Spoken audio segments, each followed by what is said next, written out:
top stories, Ethiopian Prime Minister Abiy presents awards to families of late Pan-Africanism heroes.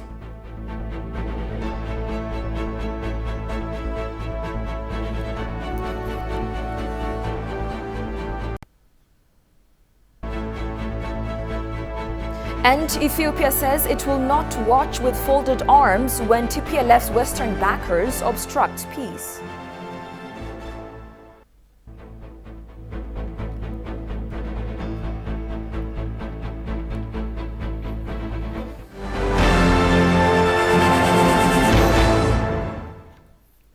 Hello and thank you for joining us. You're watching Addis News Hour with the news. I'm Tabitha John. Stay with us. Ethiopian Prime Minister Abiy Ahmed arrived in Arba Minch city this evening. The Premier and his delegation is expected to visit various developmental works during their stay in the city.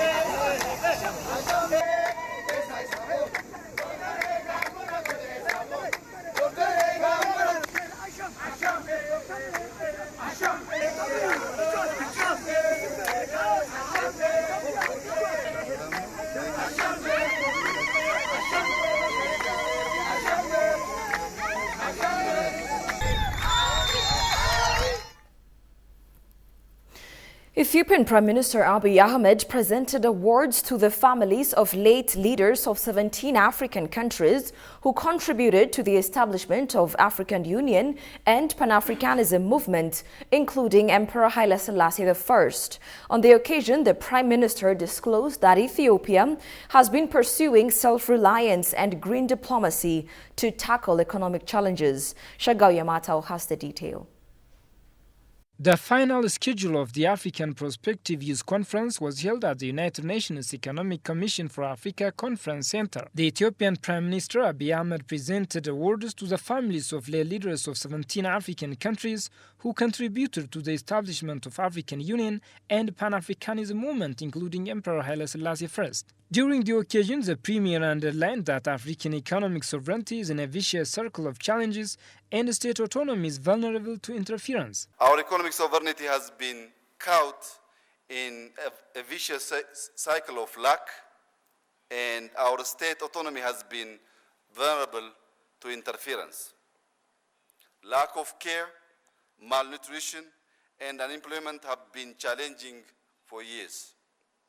We need to be innovative and skilled in meeting globalization challenges. African governments are charting development pathways. For instance, Ethiopia reduced poverty, increased literacy, and now has started paving the way to ensure food sovereignty. The Premier also underlined that Ethiopia has been pursuing self-reliance and green diplomacy to tackle economic challenges, adding that Ethiopia is on track to export wheat to neighbor countries. Through Green Legacy, Ethiopia is pursuing self-reliance and green diplomacy. Green Legacy focuses on boosting afforestation, sequestering carbon from the atmosphere, improving the livelihoods of citizens, and promoting green behavior. I invite you all to work together to forge a new system of green development and green behavior. Green is not only beautiful, but also grounded and stable. We need grounded leaders and a stable system in our continent, Africa. Another self-reliance initiative we are pursuing is our wheat production program. As a result, the country is on track to begin exporting wheat to our neighbors. The Prime Minister further called on Africans to stay on the path that our forefathers paved. As Africans, we must stay on the path that our forefathers paved. Remarkable Pan-Africanists founded the OAU in 1963 to promote unity and solidarity among West African states, enable development and safeguard our continent's sovereignty and territorial integrity. This is an important reminder for you to be able to carry on the responsibilities set by the African Union Agenda 2063.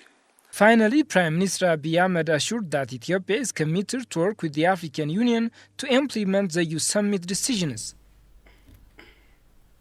The first African Youth Summit, which was said an important platform to discuss on African issues, has come to a conclusion. Our staff reporter Daniel Kasahun attended various sessions of the summit, including the closing, and joins us here at studio to brief us on the major occurrence of the summit. Welcome to the studio, Daniel. Thank you, Thabita. So now that the summit has come to an end, what do you see are the major happenings of it? This summit is very appreciable. It is an initiative of Prime Minister Dr. Abiy Ahmed and organized by Office of the Prime Minister along with the Minister of Foreign Affairs. And all in all, it went successful and peaceful, and lots of satisfaction and appreciation heard from the participants. Participants were coming from 50 countries were planned, but the summit has gathered together around representatives from 42 countries, and prospective youth leaders have been to the African capital Addis Ababa to deal with pressing issues of the continent. The issues are political, social and economic. Climate change is there, food insecurity is there, peace and security issues are there, and lots of issues, including technology, is also mentioned there. Unless Africa widely use technology, it may not be visible to achieve its development plans. And many pressing issues were there, and that was so interesting. Lots of deliberations, lots of discussions.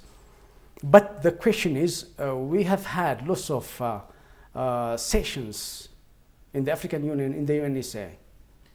The leaders summit were happening 2 times a year. But the question is, do Africans can walk their talk?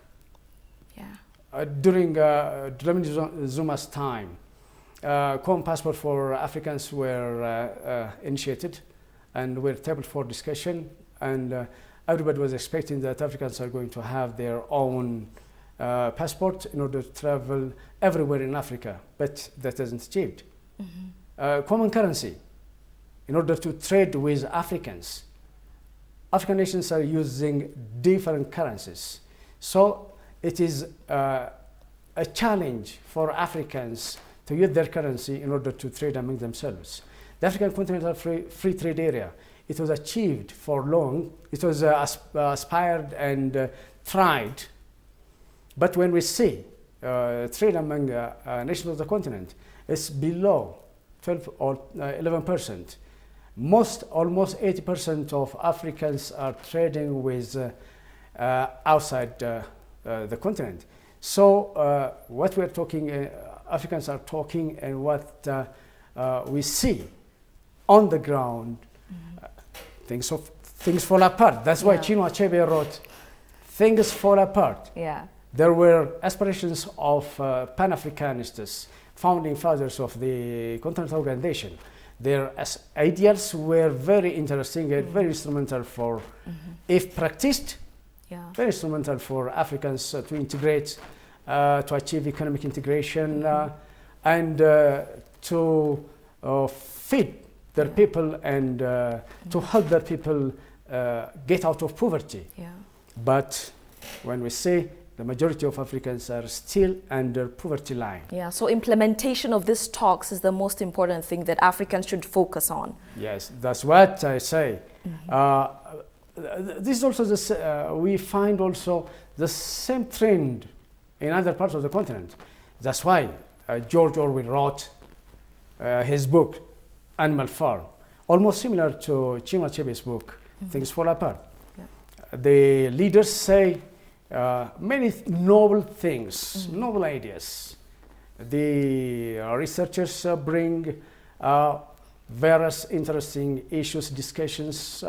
Leaders have been there in this first of its kind Africa Youth Forum. Yeah. And the half day of today, in the first half day, we have had two leaders from former leaders, Ghanaian leaders, John Mamata and the Ethiopian former president, Mulatu Teshome. They have presented the papers. Yeah, tell us a bit about the closing ceremony. The closing ceremony is very interesting. It was graced by His Excellency Prime Minister Dr. Abiy Ahmed, and his points are very instrumental. When we can ask how can Africa gain back to its rising trajectory, he has mentioned three main points. First, to know the abundance resource Africa has got. Natural and human resources, it has got. But the problem is to make use of these resources in a proper manner. That's our problem. The saddest thing is Africans export raw materials and they import the processed raw material with astronomical prices. That's the problem of the continent. And also, we have to focus on successes. Ethiopia can say a lot about its successes in this growth and transformation plan. We can mention the industrial parks. We have the Green Legacy Initiative, the wheat production, the Science Museum. All are instrumental for the development of this continent. Many places have been visited yesterday by the youth, and they were so surprised by what Ethiopia is doing currently, exemplary to other African countries. And also the first is the abundant resource, then the success we have, and he advised Africans not to be hopeless. We have to be hopeful because we have the resource, we have everything in the ground, naturally gifted. But the problem is harnessing all these resources for the common use of our people. Now, you mentioned that youth from 42 African countries attended the summit. Do you think this summit will have a role in bringing Africans together? Because the continent has a very high youth population. How do you think this will contribute in bringing Africans together and also encouraging the youth to be major actors, major players in the growth of their continent? Yes, most of the representatives are president of youth associations in their countries, and this Africa Youth Summit is going to be an annual event or a biannual event, and it is going to be a formal institution in order to galvanize, in order to bring together all the high caliber use of the continent for the benefit of Africa. That's what we have, and the best solution to all. What I've understood from all the sessions is that the best solution to all the political, social, and economic problems is achieving economic growth. That is so true, undeniable. First, second, third, economic growth. Undeniable. It is if undeniable. you solve the problem of the economy, everything will be solved turn by turn. All right.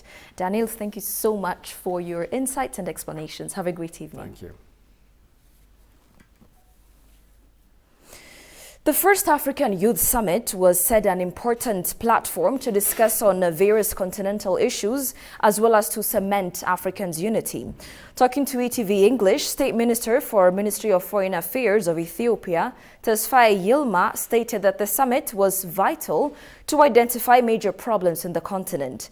Habtam Washagre compiles the following report.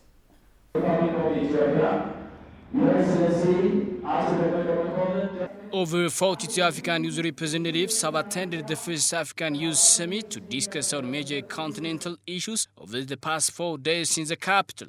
Talking to TV English, State Minister for MOFA, Tesfaye Yilma, said the first African Youth Summit was critical in hammering continental issues. We needed to initiate this summit, so that the rest of the continent, the rest of the African youth can also pick it up and run with it. So I think in that regard it has been successful. According to the state ministers, the summit will help African users to share their common values, which are emanated from forefathers, and to transform Africa by discharging shared responsibilities. This generation has to take it forward. They don't have to fight the kind of liberation war that our forefathers fought, but they can fight it with modern technology, with modern communication tools, with the social media, with digital communication. They have to deploy all these things to get the spirit of Pan-Africanism down to the village level. It's possible now.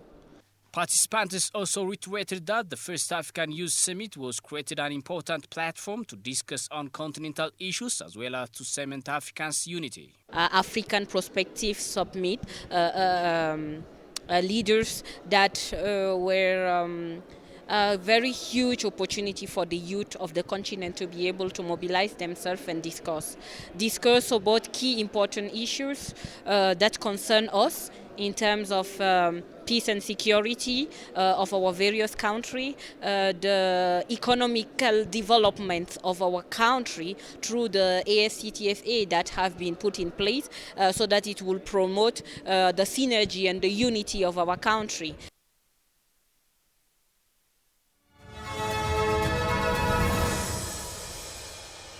What has been a source of conflict? Red Sea and that of the Blue Nile has a vital interest.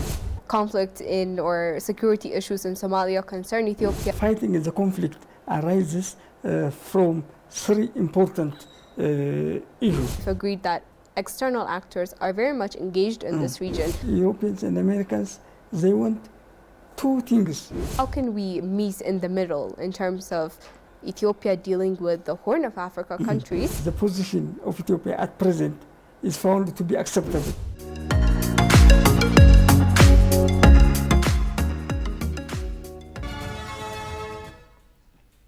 Welcome back. In a related story, participants of the first African Youth Summit call on Africans to stand in unison and to realize the voice of Africa with the aim of resisting the undue foreign pressure against the continent. Talking to ETV English, participants said maximizing the common shared values of Africans is vital to secure the need of Africans. Take a look at the story. Unifying and coming into one makes us greater and stronger. I think coming together into one and having only one voice when it comes to Africa will make us big. The problem is that we tend to usually have a lot of different voices. Sometimes some are okay with a yes and others are with a no. We need to have only one general interest for everyone. And when we have a common interest, I think we can know how to say no when it comes to dealing with our continent, our resources, our youth, our future. So coming together as one is what we need to be able to say no to the Western pressure. The pressure will overcome us, or it has overcome us because we don't work together. But what I've seen with Ethiopians' effort, if the 54 units of Africa come together as one unit, then no other force in the world can withstand us.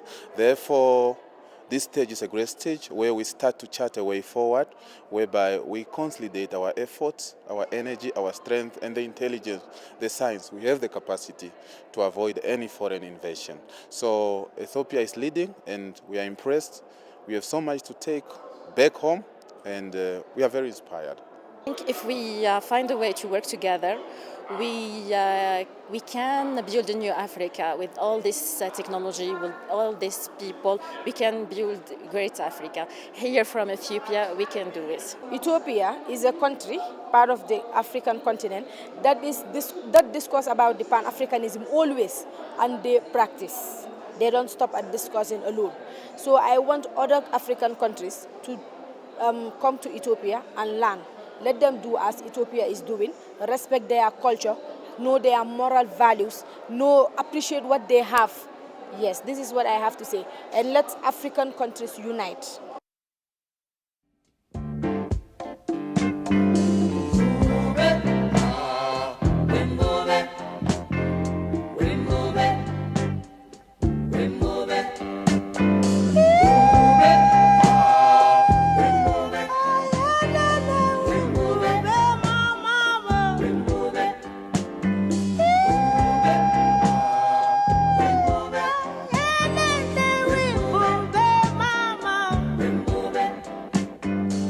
A Pan-Africanism based on scientific socialism simply means we do not want to use the options of the West of capital.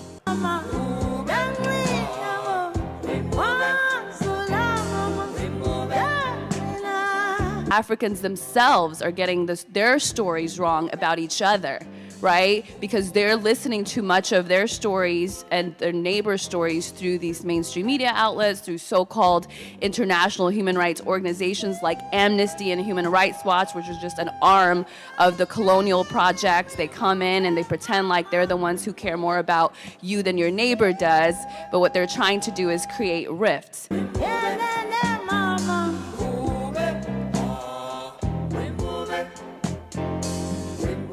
However, now, as a Pan-Africanist, I tell you that I relish the opportunity and the chance to live in any one of these hellholes within the continent. You see, I understand and accept the challenge of uniting Africans and making it the next big thing, not only as a Pan-Africanist, but as a youth as well.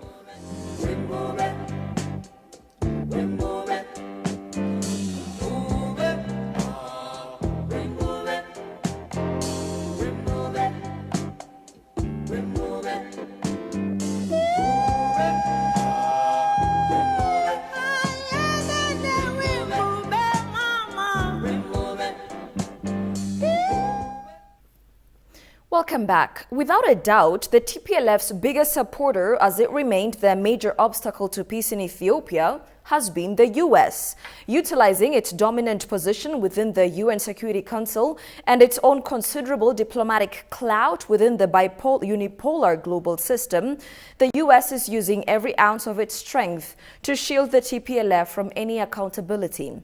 While peace talks are underway in Pretoria, South Africa, the U.S. came with yet another obstructive threat expressed via its permanent envoy to the UN, Linda Thomas-Greenfield. Instead of finding remedies to the conflict, the U.S. is proving unhelpful and deliberately applying both-sidism. We have a reportage on that. Take a look.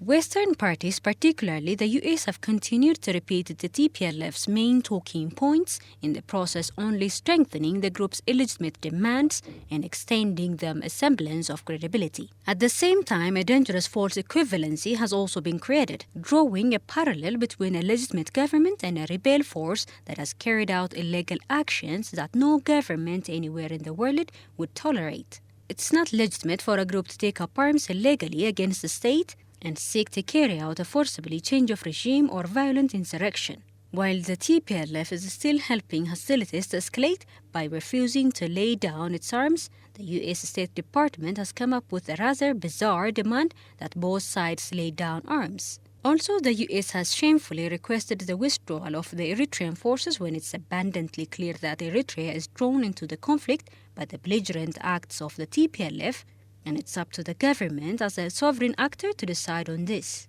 The United States remains prepared to take appropriate measures against those who obstruct a resolution of this conflict, and we're determined to have those who commit human rights abuses held to account. Let me be clear, there is no military solution to this conflict.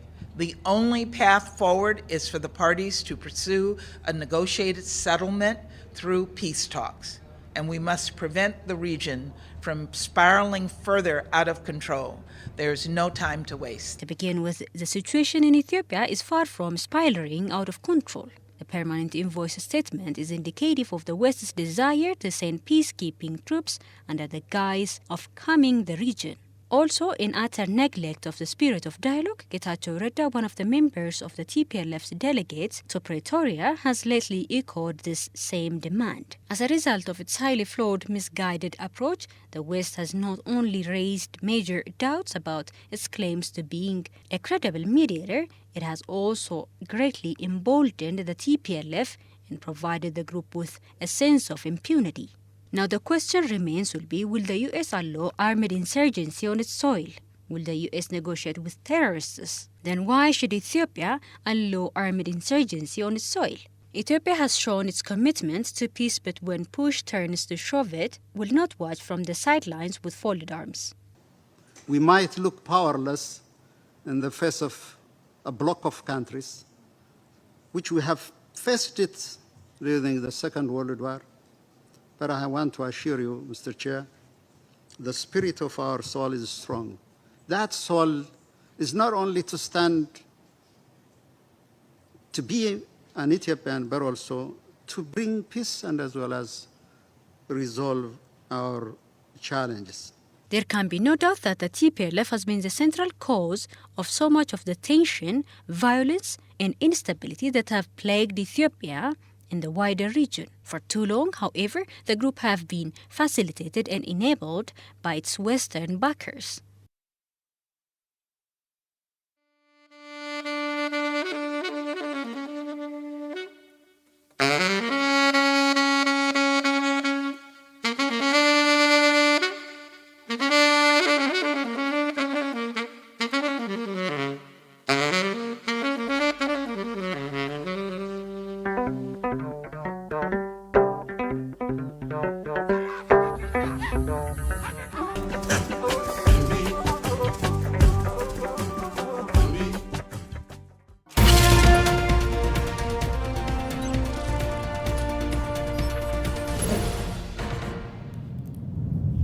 In business news, Ethiopian Airlines officially started new flight to Zurich, Switzerland yesterday.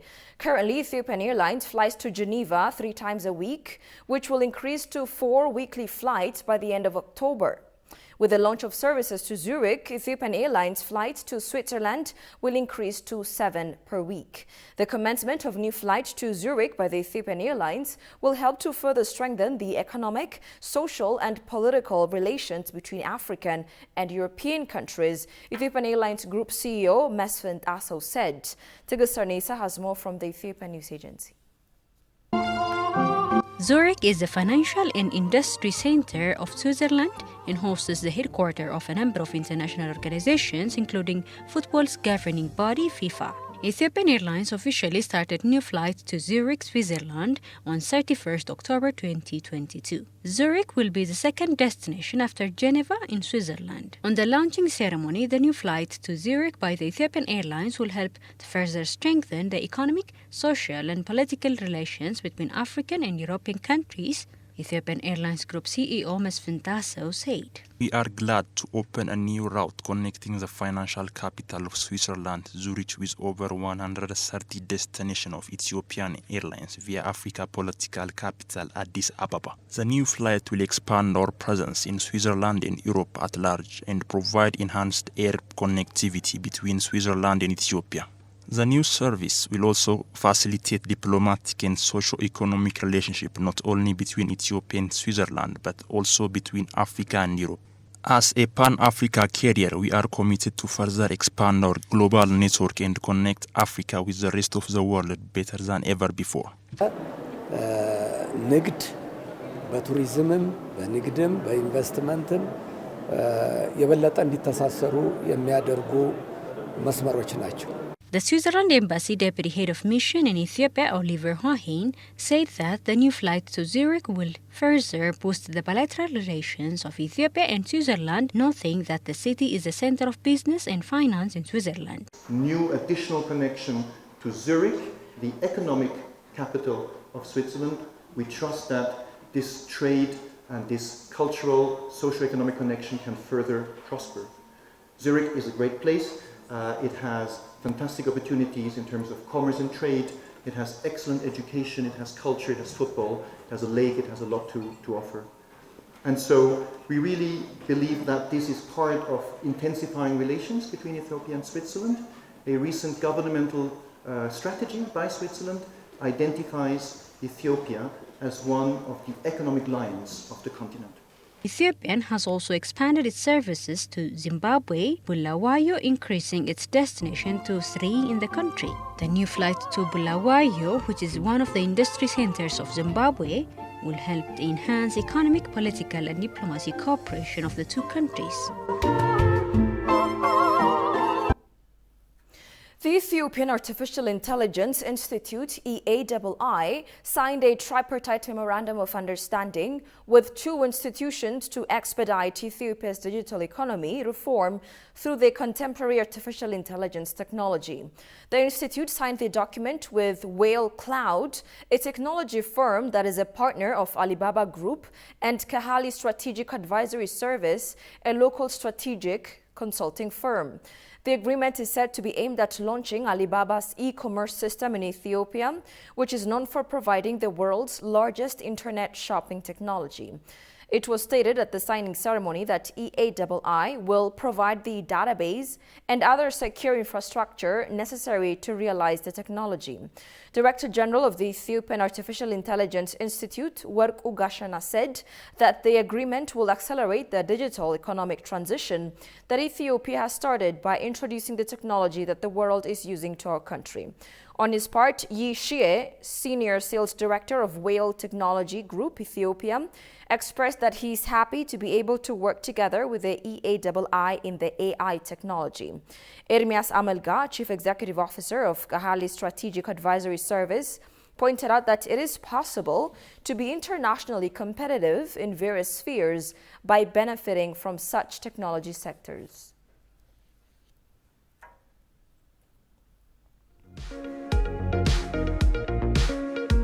Why is the Biden administration really an ardent supporter of the TPLF? Having a proxy that they can essentially divide Ethiopia through. And whose interests are they looking to consolidate? Things I think they mirror, to me, the way that the TPLF works. Are they really reporting for the people of Tigray, or are they on this kind of mission to destabilize Ethiopia? Manufacturing consent to invade our countries or to arm rebels within the countries and cause instability. Diaspora community could use this midterm election to make a significant. And we just need to see consistent progress.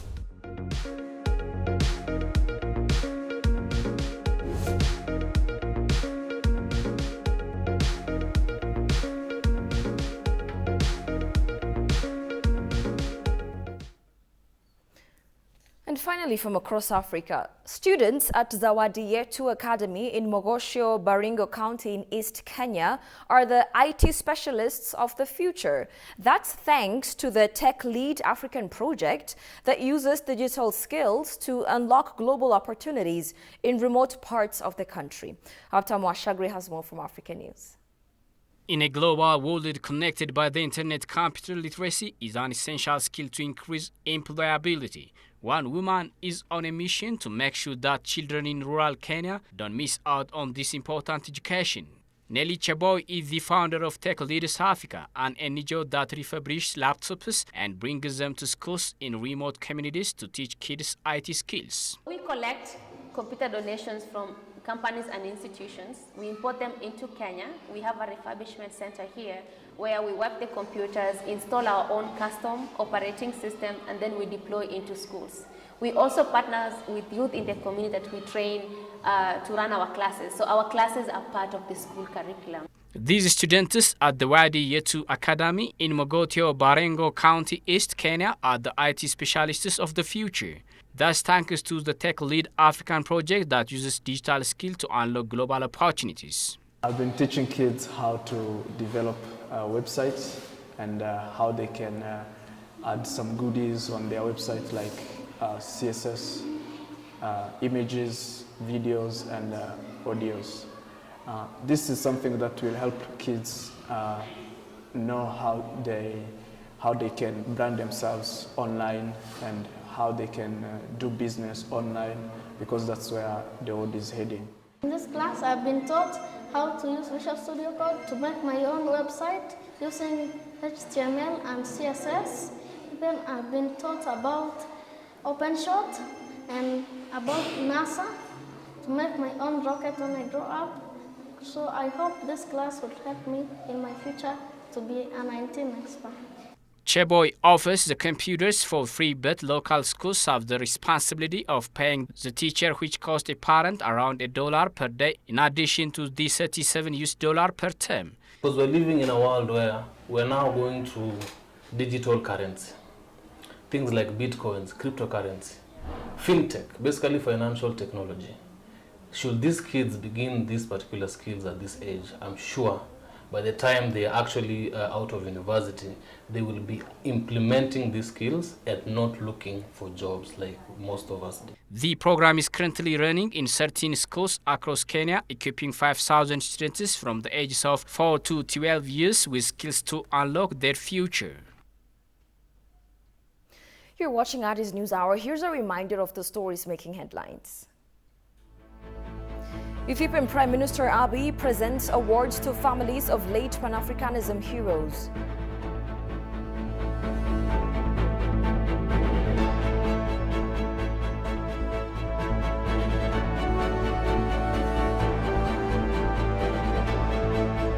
And Ethiopia says it will not watch with folded arms when TPLF's Western backers obstruct peace. And that's all we had for now. I'm Tabitha John. Many thanks for watching. Have a good night and take care.